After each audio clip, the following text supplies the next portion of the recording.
What's up, y'all? Another episode of Mountaineer Gunslinger. So, I've got a couple of people ask me, like, hey, what do you run as far as, like, a home defense rifle? So, we're going to get into that today. This is my home defense rifle. It is a Smith & Wesson M&P Sport AR-15. So, without further ado, let's start getting into this thing. Alright, so Smith & Wesson M&P Sport 2. This one is a little bit different than the stock version. So I got mine with some aftermarket stuff already on it. The normal ones come with plastic handguards. This Smith & Wesson butt stock, it's just something pretty basic. And your standard AR-15 pistol grip and a normal gas block. Mine came with this low pro gas block, a all steel Picatinny rail all four sides,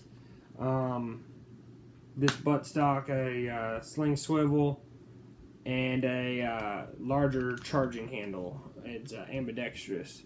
So I've also made some upgrades to this rifle myself, and we'll just go through it bit by bit, and we can break this down for y'all. Alright, so the first items I'm going to get into are my sights. So on this AR, I do have a Vortex Spark AR red dot. It's not the best thing on the market, but it's also not the worst. Super simple, just your standard red dot. Runs off a AAA battery. Turn it on here. I don't know if you can see it in there or not. Yeah, there it is. So I've got that running in there. I've used this for a long time. Works great, holds a good zero. Very tough, very durable. Plus, I love Vortex and their lifetime warranty. I actually had one of these mess up not too long ago. Sent it in. They sent me one right back. Boom, done. So thanks Vortex for that. And for backup sights, I have flip up Magpul polymer sights. I like them just because they're low profile. They can be stored away really easily, and they're nice and reliable. Also holds very good groups. Just super simple with the push of a button. If that red dot would ever go down, which at one point it did, so I'm glad I had these. I can pop these up and keep on rocking and rolling. Another perk of these are it does have the standard military small dot, but also for close quarters and things, you got this bigger hole. So this one is for close quarters, and that's for precision shots. So do like that a lot. That's really cool. I'm glad that Magpul put that on there.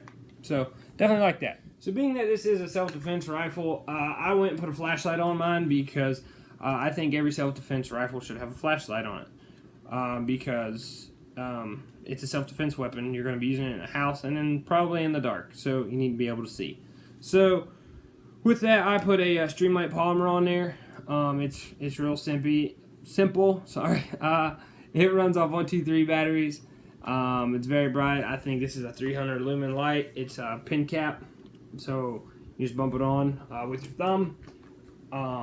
That's one of the main reasons why I picked it. It's light and reliable, and it's very bright, and I can use it very easily. So there's going to be some naysayers on here that say, oh yeah, well if you have a flashlight on your rifle and somebody's breaking into your house, you're going to silhouette yourself and they're going to shoot you. Well, that might be the case, but not if I shoot them first, and I can't shoot them if I can't see them. So that's why I put a flashlight on here. So I'm a big fan of this. I like it a lot. It's very easy to use, and I'm very pleased with it. It doesn't get in the way very much or anything like that. One other thing I put on here was this foregrip. I just had it laying around my house just because I haven't got to buy a angled foregrip or something that I actually really want on here. So I just threw this on here. The only reason I did it is just so I can manipulate my light, because I hold my rifle like this, and I can use my thumb to manipulate my light when I need it. So this will be replaced eventually with something completely different. So, yeah. Alright, so now we're going to the back end of the rifle. So this is the buttstock. It's nothing special. It is a very basic buttstock. It is actually from Smith & Wesson. It has their seal on it. It's just like any standard M4 AR-15 buttstock. Multiple different places that it locks. Mine came with an aftermarket sling swivel, so I can hook a sling to the back of here for a 1-point or a 2-point, and it will hold right there. I do like it just because it's easy on and off.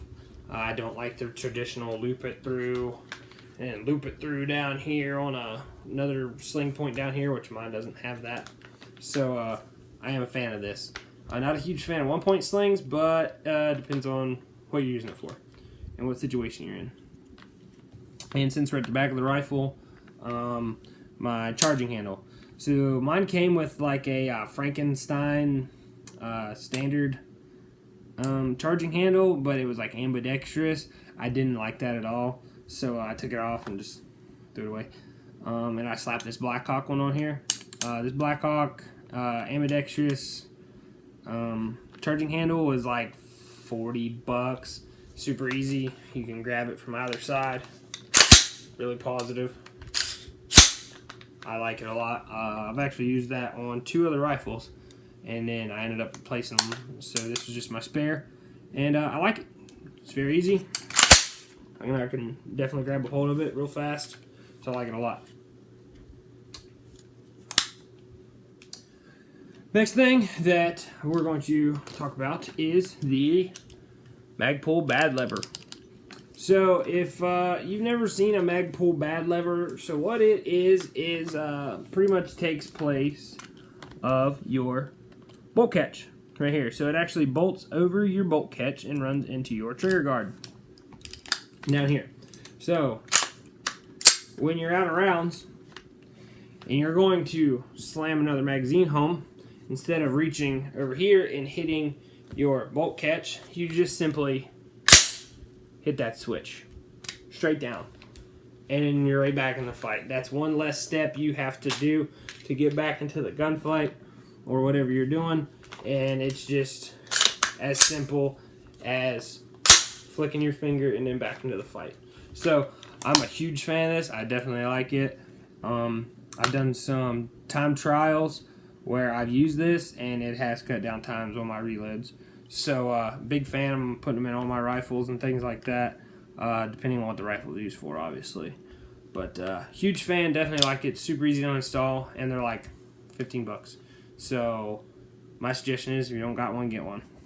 Last thing I'm going to talk about here, it's nothing special. It's just the pistol grip.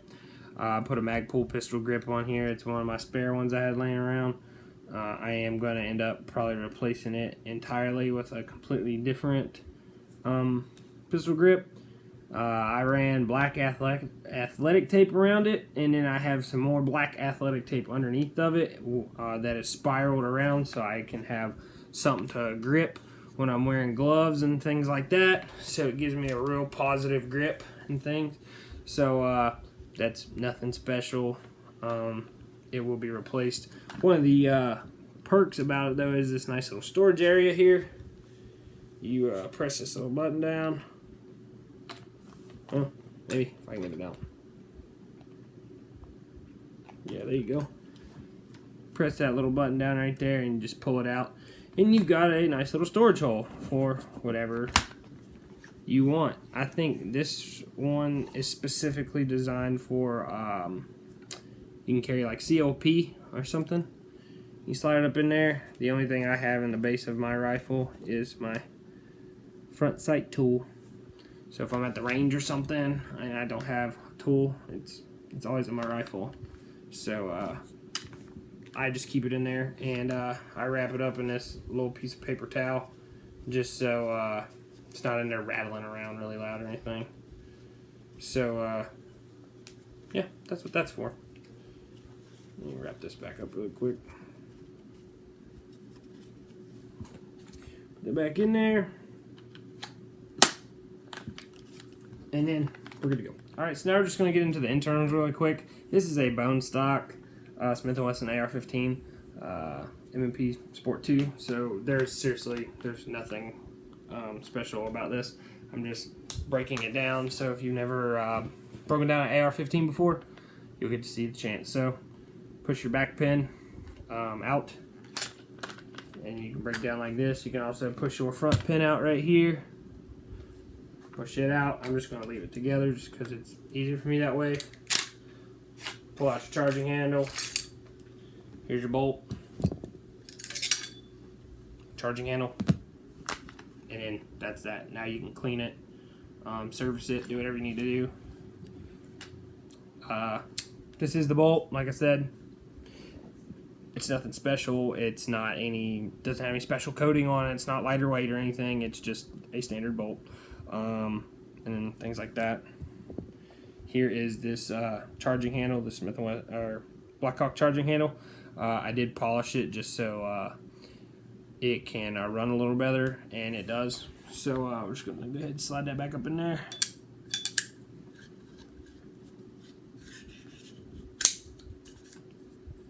Like so. Grab your bolt. Line it up. And you're good to go. So that's the internals. Alright, everybody, so that is my rifle. Like I said, this is just my home defense rifle. It's nothing special. It is strictly meant to be a home defense rifle. I do go out, shoot it very frequently and stuff. I'm very good with this weapon and things like that. I am still going to do some upgrades to it, like I'm going to replace this flash hider with something else. I might change out the hand guard and maybe put a free-floating handrail or something. I haven't decided yet, but the main purpose for this gun is just for self-defense, home invasions and things like that. I have this gun strictly set up for that, close quarters, to keep myself safe. And the best thing you want in a gunfight is a long gun, whether that's a shotgun, a rifle, or something like that. If you do have a pistol, that's great. I'm never going to knock a pistol, but you don't want to bring a pistol into a rifle fight because you'll probably lose that battle 9 times out of 10. So I hope this is helpful. If you want any more advice on what I put on my rifles, like I said, this is just kind of what I had laying around my house. If you want some of my advice of what I put on my rifles, just hit me up in the comments or send me a message or something, and I'll tell you what I run, what I like specifically. I do have experience being on a special reactions team through the military and things like that when I was there down in Texas. Shout out to my team guys. You know who you are, so if you're watching this video, I give you a shout out. We know what we like set up on our guns and how it can help us in a defensive and offensive situation. So I hope this is helpful. If you like this video, like, subscribe. If there's something that you want to know more about, like I said, hit me up in the comments. And other than that, stay accurate, stay deadly, and stay safe. See you guys.